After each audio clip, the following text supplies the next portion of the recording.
આવી ભાગવતની કથા જેના ઘરે, જેના આંગણામાં, જેના ઘરમાં થાય, કથા ભાગવતસ્યાપી નિત્યમ ગ્રહ ભવતી જદગૃહે તદગૃહમ તીર્થરૂપમ હિ. એ ઘર, એ ફળિયું તીર્થ બની જાય છે. જેના આંગણામાં, જેના ફળિયામાં, જેના ઘરે, જેના પરિવારમાં ભાગવત થાય છે. તદગૃહમ તીર્થ વસતામ પાપનાશમ.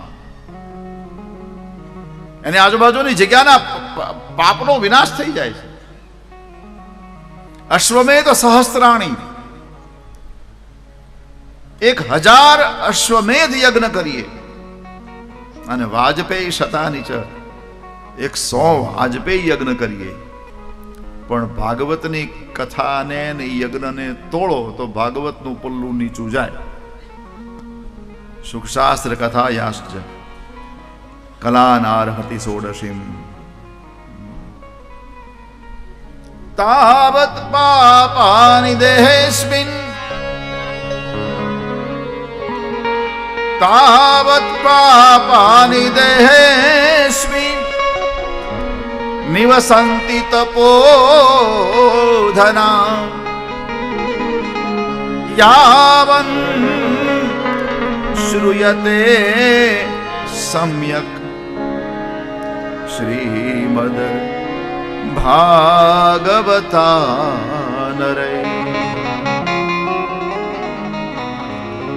યત ફલમ નાસ્તિ તપસા ન યોગેન સમાધિના અનાયાસેન તત્સર્વં સપ્તાહ શ્રવણે લભે. ત્યાં સુધી પાપ માણસના જીવનમાં નિવાસ કરી શકે. હે તપોધન, મતલબ નારદજીને કહે છે, હે તપોધન, ત્યાં સુધી પાપ માણસની અંદર નિવાસ કરી શકે, અથવા તો એ માણસ પાપ કરતો રહે ત્યાં સુધી, જ્યાં સુધી એના કાનમાં ભાગવતની કથા ન જાય ત્યાં સુધી.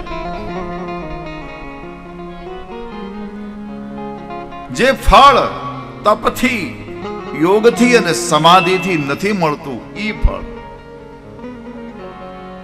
ભાગવતની કથા સાંભળવાથી સહજમાં માણસને મળી જાય છે. અને પછી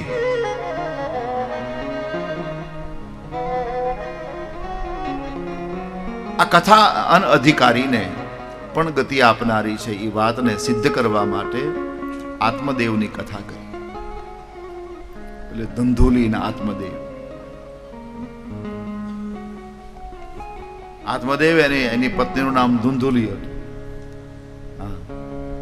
હવે આપણે જો એનું આપણે કાઠિયાવાડી ભાષામાં અર્થ તો ધૂંધળી કહેવાય. ધૂંધળી. અને ધૂંધળી ખરેખર ધૂંધળી હતી. બહુ વિચિત્ર બાઈ હતી. એને સંતાન નહોતું. પછી એક દિવસ પેલો કંટાળી ગયો આત્મદેવ, કંટાળીને આપઘાત કરવા ગયો. સરોવરના કિનારે જઈને આમ જળમાં પડવાની જ્યાં તૈયારી કરે ત્યાં એક મહાત્મા આવ્યા, એક સંત આવ્યા. સંતે આત્મદેવને પૂછ્યું, અહીંયા કેમ ભાઈ બ્રાહ્મણ? એટલે આને થયું મરતી વખતે કમસે કમ સાચું બોલી જાઉં. એટલે કહ્યું, બાબા હું તો આત્મહત્યા કરવા આવ્યો છું. સાધુએ કહ્યું, આત્મહત્યા કરવી પાપ છે, તને ખબર નથી? બોલે ખબર છે, પણ મને જીવન જીવવા જેવું લાગતું નથી. કેમ? બોલે મારું જીવન નિસંતાન છે. મારા આંગણામાં ગાય બાંધું તો એ દૂધ દેતી બંધ થઈ જાય છે. કોઈ વૃક્ષને વાવું તો એ વૃક્ષ ફળ મારા આંગણામાં આપતું નથી.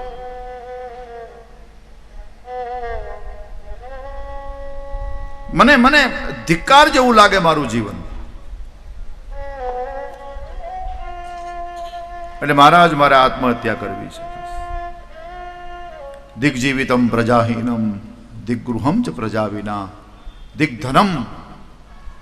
મારા ધનને ધિક્કાર વાપરનારું કોઈ નથી, મારા ઘરને ધિક્કાર કે એમાં રહેનારું કોઈ નથી, અને મારા જીવનને ધિક્કાર કે મારા સંતાન નથી. પેલા મહાત્માને એમ થયું કે આ બ્રાહ્મણ ભટકી ગયો છે. એને બધી સમજાવવાનો પ્રયાસ બહુ કર્યો છે.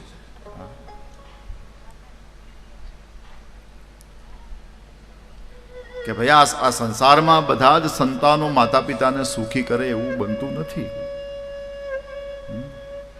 પછી સંતતેર સગરોર દુઃખ. આ મહાત્માએ દ્રષ્ટાંત આપ્યું, સગરને 60,000 દીકરા હતા,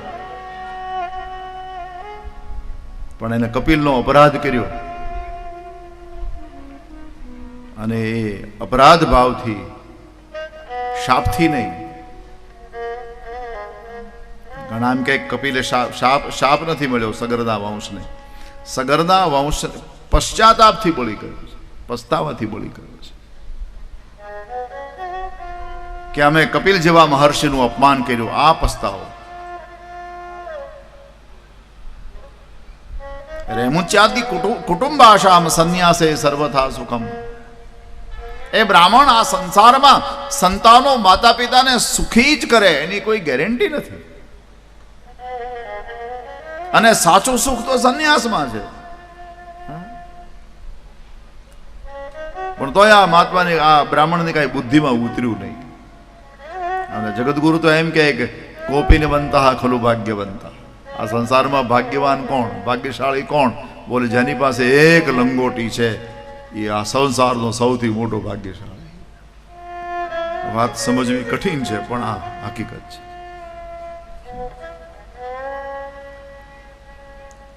વાર વાર પેલા મનાવે, માન્યો નહીં. પછી પેલા બ્રાહ્મણે કહ્યું તો મહાત્મા એક કામ કરો, તો તમારે મને જીવિત રાખવો હોય તો એક કામ કરો, તમે સમર્થ છો, મને આશીર્વાદ આપો કે મારે ત્યાં સંતાન થાય, દીકરો જન્મે.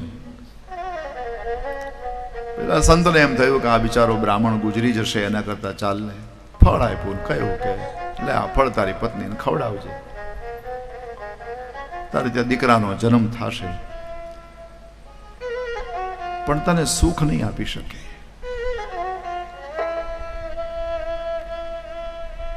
પુત્રની ઘેલછા હતી. ફળ લઈને ઘરે આવ્યો, એની પત્નીને વાત કરી. શું નામ હતું એની પત્નીનું?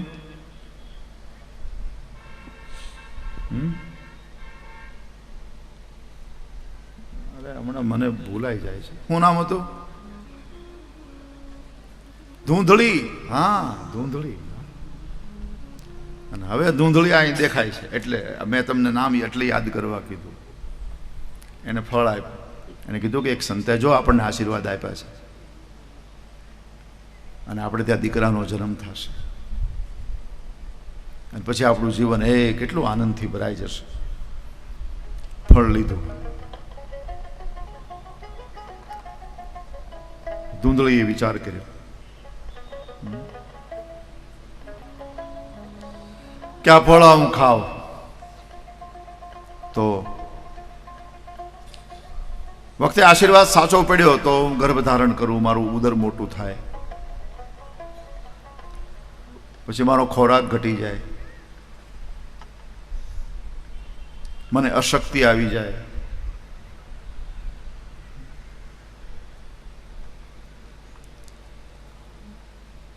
પછી મારે ખાવા પીવામાં બહુ ધ્યાન રાખવું પડે, આમ તેમ ક્યાંય ફરવા હરવા જવાય નહીં, એટલે મારું જીવન તો સાવ નકામું થઈ જાય. અને પાછી જ્ઞાની તો એટલી હતી કે એમ વિચારે કે શુકવત, આવો શબ્દ ભાગવતમાં આપ્યો છે. હા, શુકવત. સુખદેવજી 16 વર્ષ સુધી માના પેટમાં રહ્યા છે. શુકવન નિવસેદ ગર્ભ સ્તમ કુક્ષે કથમૃત્સુજે. શુકવન એમ 9 મહિને જન્મ થાય તો વાંધો નહીં, પણ સુખદેવજીની જેમ 10, 12, 15 વર્ષ ને 16 વર્ષ સુધી ગર્ભ, હું તો ગુજરી જ જાઉં ને.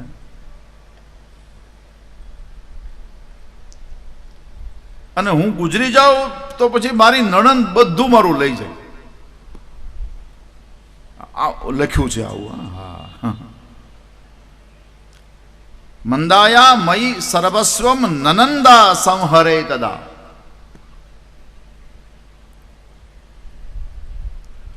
દેવાદ ઘાટી વ્રજે ધામે પલાયેદ ગર્ભિણી કથમ. સમજો કાંઈ બધું બરાબર છે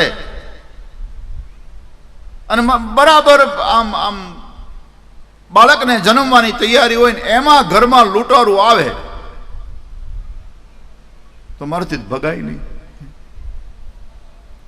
એ મને મારી નાખે.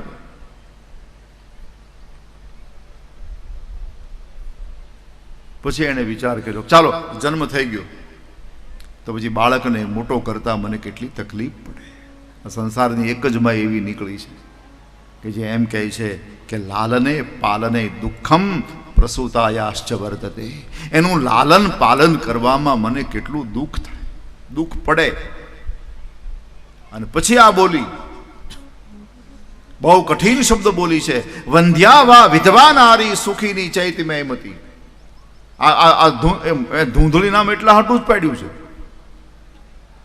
મને એમ લાગે આ સંસારમાં બે જ સ્ત્રી સુખી, એક તો વંધ્યા એટલે સંતાન નથી એ, અને બીજી વિધવા. વંધ્યા વા વિધવા નારી એટલે ધૂંધળી કહેવાય છે. પછી એને એના પતિને કીધું કે અત્યારે રાતનો સમય છે એટલે આ ફળ નહીં ખાઓ, સવારે ભગવાનની આગળ દીવો બત્તી કરીને પછી રાતે એણે વિચાર કર્યો કે શું કરું. એની એક બહેનપણી હતી, હા, એના ઉદરમાં ગર્ભ હતો. એટલે ફળમાં આશીર્વાદ છે કે નહીં એ ખાતરી કરવા માટે ગાયને ખવડાવી દીધું. અને એની બહેનપણીની પાસે ગઈ અને પતિને સમજાવી, થોડા ઘણા પૈસાથી જે જન્મે એ અહીંયા આપી દેવાનું એવું નક્કી કર્યું. અને આત્મદેવને છેતર્યું. મહાપુરુષોએ ધૂંધુલીને બુદ્ધિ કહી છે અને આત્મદેવને આત્મા કહ્યો. બુદ્ધિને રવાડે બહુ ચડવું નહીં, એ ક્યારે આત્માને છેતરી જાય એનું કાંઈ નક્કી નથી. બુદ્ધિ આત્માને છેતરે છે.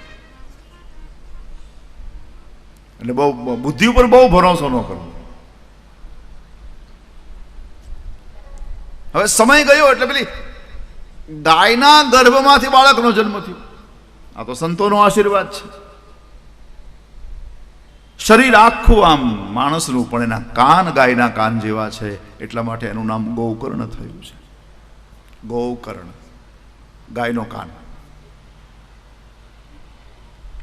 અને રાતોરાત દીકરો અહીંયા પહોંચાડવામાં આવ્યો બેનપણીનો. અને આણે સવારે જાહેરાત કરી કે મારે ત્યાં પુત્ર જન્મ થયો છે. અને પરિણામ આત્મદેવ રાજી થઈ ગયો. એનું નામ ધુંધુકારી રાખ્યું છે.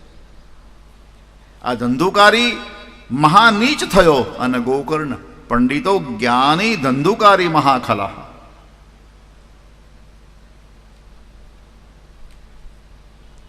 આ ધંધુકારી એટલો બધો ત્રાસ આપ્યો છે માતા પિતાને કે અત્યારે વિચાર આવ્યો કે પેલા મહાત્મા મને સાચું કહેતા, આના કરતા દીકરો ન થયો તો સારું હતું. એવો ત્રાસ આપ્યો. એક દિવસ પિતા પાસેથી મારી પૈસા જૂટવીને ભાગી ગયો. પિતાને એટલો બધો માર પડ્યો કે પિતા રડવા લાગ્યો. બહુ રડે છે. એટલું બધું રડ્યા છે કે જેની કોઈ સીમા નહીં.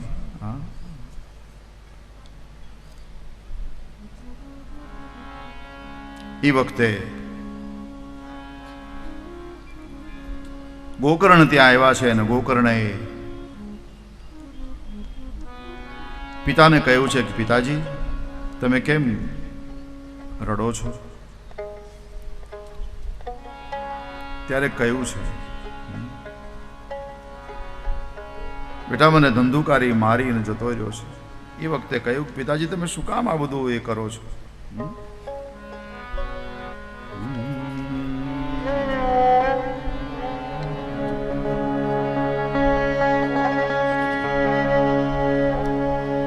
તમારી પાસે ચોપડી છે?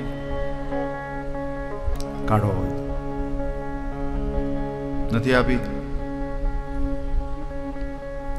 હવે રહેવા દો. અત્યારે જેની પાસે હોય ચોથું પાનું, આ ચોપડી છે ને મેં છપાવીને આ પરિવાર તરફથી છપાવી છે, એટલા માટે લાવ્યો છું કે ક્યારેક ક્યારેક મને તમને ભાગવતનું કાંઈ ગવડાવવાની ઈચ્છા થાય ને ત્યારે આમાં અમુક વસ્તુ મેં છાપી છે. ચોથું પાનું ઉપર ગોકર્ણનો પિતાને ઉપદેશ એવું લખ્યું છે. ચોથા પેજ.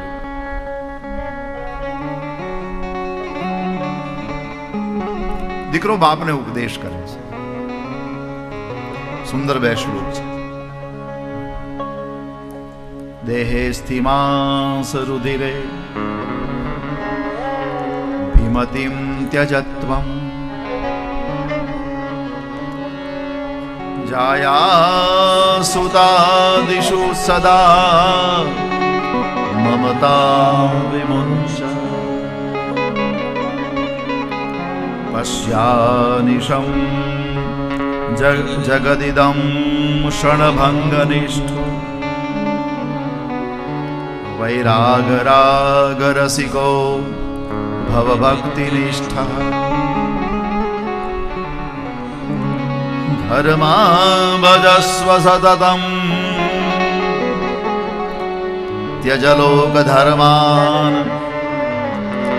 સેવસ્ય સાધુ પુરુષાન જહિ કામતૃષ્ણા અન્યસ્ય દોષ ગુણ ચિંતનમાશુ ભુક્ત્વા સેવા રસમહો નિતરામ વિબત્વમ. દેહેસ્થી માસ રુધિરે. પિતાજી, આ શરીરમાં દેહ અસ્થિ ને માસ લોહી, આ સિવાય છે શું? દેહેસ્થી માસ રુધિરે વિમતિ, એની મમતાને છોડી દો. જાયા સુતાદિશુ, આ મારો દીકરો, આ મારી દીકરી. જાયા સુતા, એ મમતાને તોડી દો. શરીર ક્ષણભંગુર છે પિતાજી. વૈરાગ્યમાં મત લગાવી અને ભક્તિનિષ્ઠ જીવન ધર્મ ભજસ્વ સતતમ ત્યજ લોક ધર્માન. પરમાત્મા જે માર્ગથી મળે એ માર્ગને અપનાવી અને પિતાજી લોક ધર્મને છોડો. લોકો શું કહેશે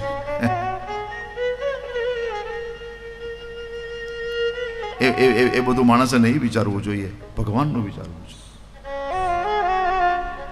मुझे है काम ईश्वर है, ईश्वर છે. मुझे है काम ईश्वर से, तो फिर जगत रूठे तो रूठने दे. जगत रूठे तो भले रूठे, પણ મને તો ઈશ્વરનું કામ છે. ધર્મ ભજસ્વ સતતમ ત્યજ લોક ધર્મ. લોક ધર્મને છોડો. અન્ય સદોષ ગુણ ચિંતન, બીજાના ગુણ દોષનું ચિંતન શું કામ કરો છો પિતાજી? પેલો ગુણવાન છે ને પેલો અપરાધી છે, છોડો ને. બીજાના ગુણ દોષનું ચિંતન કરવા માટે પરમાત્માએ આપણને આયુષ્ય આપ્યું છે. અન્યસ્ય દોષ ગુણ ચિંતન માશુ ભુક્ત્વા સેવા કથા રસમહો નિતરામ પીબત. પિતાજી, સેવામાં કથામાં મન લગાવો અને ભગવાનનું ભજન કરો. દીકરો બાપને ઉપદેશ કરે.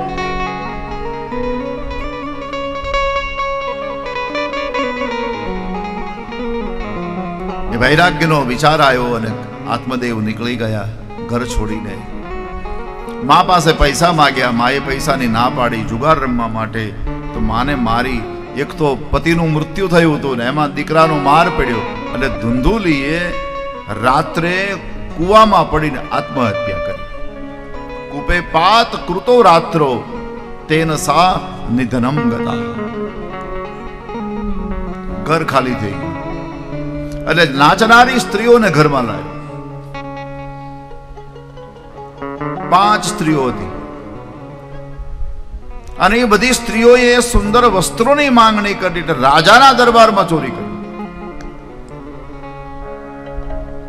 અને પછી પેલી સ્ત્રીઓએ વિચાર કર્યો કે રાજ દરબારમાં ચોરી કરીને આ રાણીના કપડાં લાવ્યો છે, અને આ જે દી પકડાઈ ગયો તે દી આપણને પણ તકલીફ થાય, એટલે આ પકડાય નહીં એટલા માટે આપણે શું કરીએ? બોલે આ જીવતો હોય તો પકડાય ને.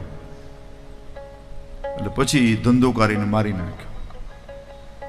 જીવ જાતો નહોતો તો એમ કહેવાય કે ભાગવતમાં લખ્યું કે મોઢામાં અંગારા નાખ્યા, મોઢામાં અંગારા નાખીને માર્યો, અને ઈ પ્રેત બન્યું.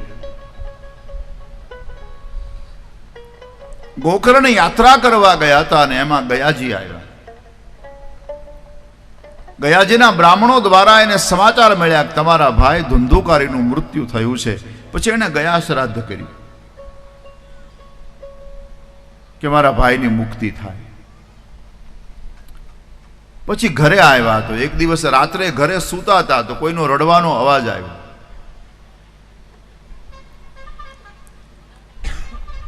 કોણ છે? કોણ રડે છે? જવાબ ન મળ્યો. પોતાની પાસે ગંગાજળ હતું, યાત્રા કરીને આવ્યા હતા ને, એ છાંટ્યું ત્યારે પેલા પ્રેતને જીભ આવી. એને કહ્યું કે તારો ભાઈ છું ધંધુકારી, હું પ્રેત બન્યો છું, બહુ દુઃખી થાઉં છું. બોલે મેં તારા માટે તો શ્રાદ્ધ કર્યું છે. તો એક જ શ્રાદ્ધ કર્યું ને તે ગયામાં મને મળી ગયું છે, પહોંચી ગયું છે. તો તારી મુક્તિ કેમ ન થઈ? બોલે મારા પાપનો જથ્થો એટલો બધો છે કે એક શ્રાદ્ધથી કાંઈ પતે એમ નથી. ગયા શ્રાદ્ધ શતે નાપી મુક્તિર મેના ભવિષ્યતિ. 100 વખત શું ગયા શ્રાદ્ધ કરીશ તોય મારી મુક્તિ નહીં થઈ. આના કરતા કોઈ મોટો ઉપાય વિચાર. તો કીધું અત્યારે તું તારા સ્થાને જા, હું સવારે કંઈક વિચારીશ. સૂર્ય ભગવાનને પ્રશ્ન કર્યો અર્ઘ્ય આપીને. અમારા બ્રાહ્મણો રોજ સવારે સૂર્યની પૂજા કરે અને સૂર્ય ભગવાનની સાથે સારું બને અમને બ્રાહ્મણોને. સૂર્ય ભગવાનને યાર એટલા માટે તમે જુઓ, સૂર્યવંશી અને બ્રાહ્મણ બેની મિત્રતા બહુ હોય, હજી સુધી હાલી આવે છે. સૂર્યને બહુ રાજી કરે છે. અને આપણે ત્યાં સૂર્ય મતલબ ક્ષત્રિય અને બ્રાહ્મણ ને હજી સુધી આ બનતું આવ્યું છે. સૂર્યના એને બ્રાહ્મણોને બહુ, કારણ કે સૂર્યની ઉપાસના મહદ અંશે બ્રાહ્મણોએ ખૂબ કરી છે, રાજવીઓએ ખૂબ કરી છે. સૂર્ય ભગવાનની ઉપાસના. એટલે સૂર્ય ભગવાનને પૂછ્યું કે મારા ભાઈની મુક્તિ માટે, ત્યારે સૂર્ય ભગવાને બહુ સુંદર જવાબ આપ્યો છે.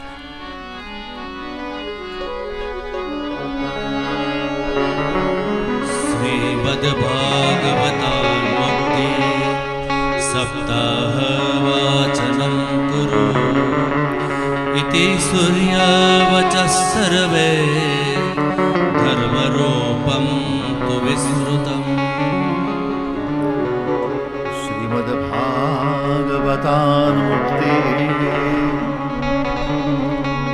ભાગવતની કથા કરો બેટા,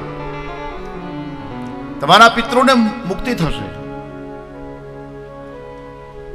સૂર્ય ભગવાનનું આ કેવું છે. અને પછી ગોકર્ણે પોતે વ્યાસપીઠ ઉપર બેસીને ભાગવતની કથા કરી. પેલું પ્રેત સાંભળવા આવ્યું.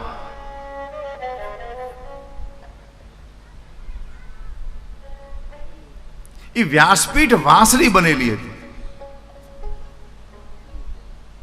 પેલા આપણે ત્યાં વ્યાસપીઠ કેવી બનતી? વાંસળી.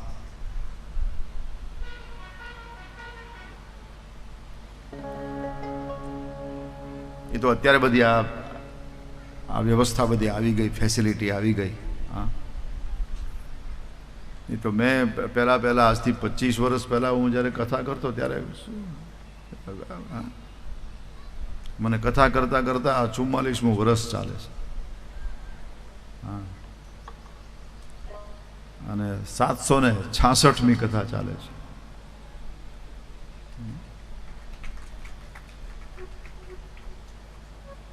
પેલા બધી આવી આમ કથા. મેં એવી કથા કરી છે કે નીચે પાણીનો ગોળો હોય,